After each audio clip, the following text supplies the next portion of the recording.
Switch with Sri Atal Bihari Vajpayee Trans Harbour Link.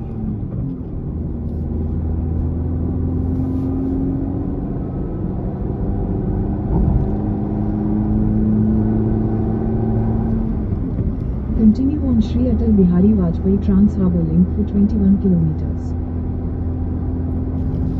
किती वाजले? 10:51. 11:30 पर्यंत पोहोचू.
उकाडत ना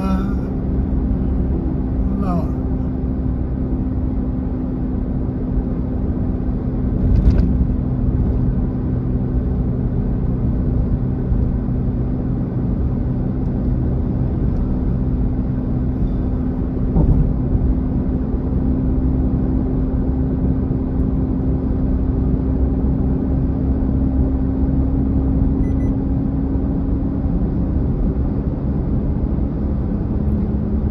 आली आहे माहित नाही. कॅबने आली आहे का ट्रेन? कॅबनीच आली अशी, ट्रेननी नाही यायची.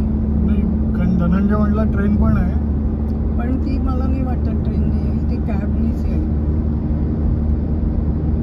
कारण मीराचे पण पाय बी दुखत असतात, तिची तब्येत पतीनं बरी नसते, त्यामुळे धनंजय म्हणाला विशालच्या लग्नाची आज तुझ्याकडे उतरली ती आदल्या दिवशी आली होती ना? आदल्या दिवशी. त्याच्या आधी पण एकदा आली होती.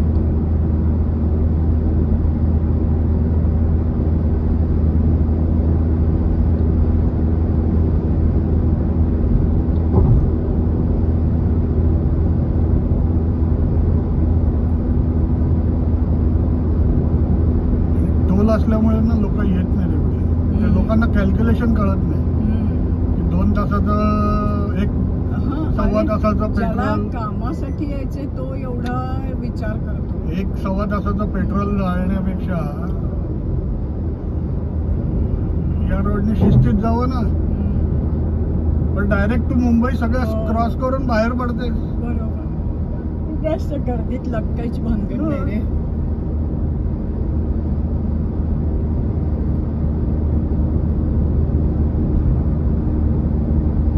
शिवनेरी पण चालू केले या रोडने. हो का? तिकीट जास्त असेल म्हणून लोक येणार. त्याला थोडं तिकीट जास्त असेल. हो, कारण त्यांचे टोल बिल जास्त आहे ना.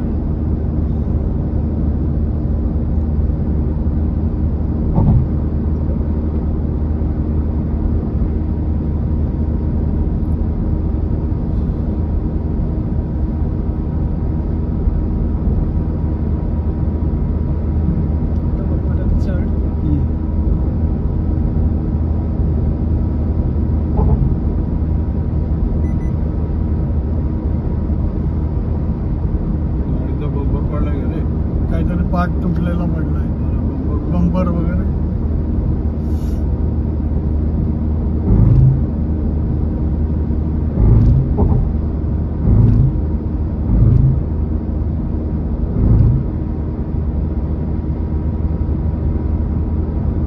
ते मी म्हटलं की काहीतरी असेल, NPT ला जाणारा, कोर्टला जायचं काहीतरी असेल.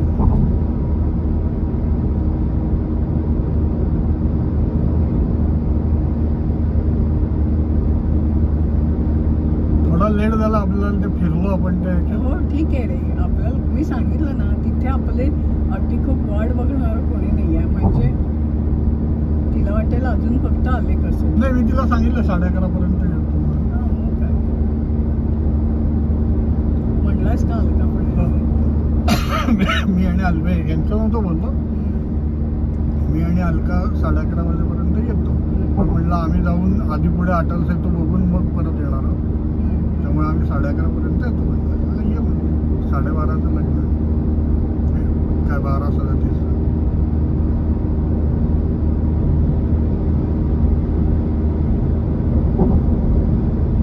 मला माहिती नव्हतं इंटरकास्ट आहे लग्न ते. मी पत्रिका पण बघितलं नव्हतं. पाटील नंतर बघितलं. ते त्याचं लव्ह मॅरेज आहे. त्याच्या ऑफिसमधलीच आहे मला वाटतं.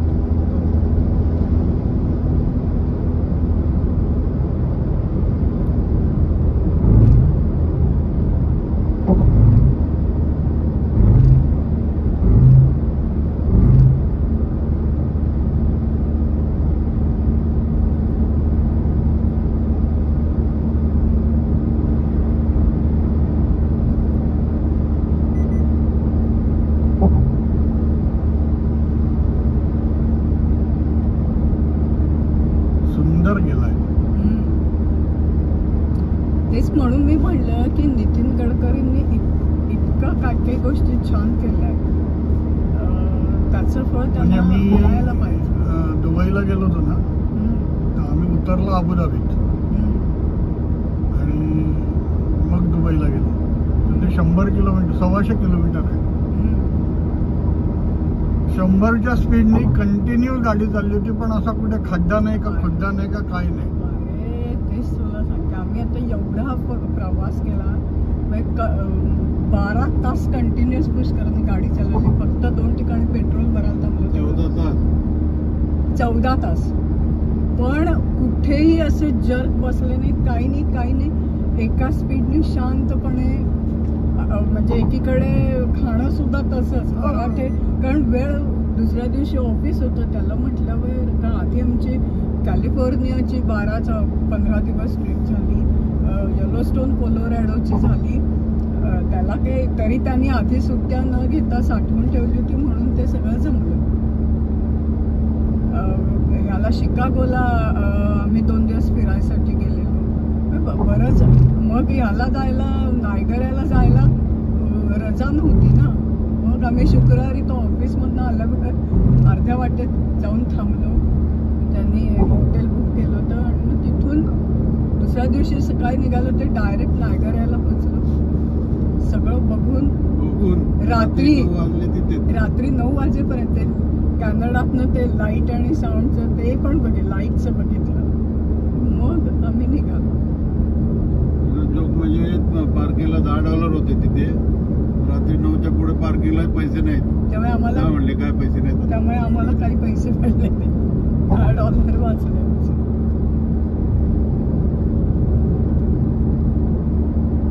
तिथं जाल तिथं पार्किंगला पैसे होते बा. आणि ॲडव्हान्स बुकिंग करून ठेवायचं. एका ठिकाणी गेलो 6व्या मजल्यावर पार्किंग होतं. आमचं पार्किंगचा टाइम संपून गेले पैसे बुडले. गेल्या वर्षी आम्ही रत्नागिरीत गेलो ना बोलवणी करायला तिच्या आईला वगैरे. जाता येता ट्रेनने गेलो ना. जातानाची ट्रेन होती रात्री 12 वाजता मुंबईतून. 6 वाजता मी काय ती 6:30ला इंद्रायणी ना, त्या इंद्रायणीने निघालो. 9:30ला मुंबईत पोहोचलो. दादरला गेलो, जेवलो आणि 12 वाजता आम्हाला ट्रेन होती. त्या ट्रेननी रत्नागिरीला गेलो. 12च्या ऐवजी 12:30ला आले. 12:30 म्हणजे रेल्वेला अर्धा तास उशीर म्हणजे काय फार नाही. आणि तेवढा मेकअप. नाही, सकाळी ती 8ला पोहोचाय 7:45ला पोहोचायची आणि 8:15ला वगैरे पोहोचली. ठीक आहे म्हणजे ते एक्सपेक्टेड होतं. तेवढं चालायचं. येताना आमची सकाळी 6 वाजता ट्रेन होती. मग आम्ही 4 वाजता उठलो, आवरायला लागलो. तर विशालला मेसेज आलेला की गाडी लेट आहे.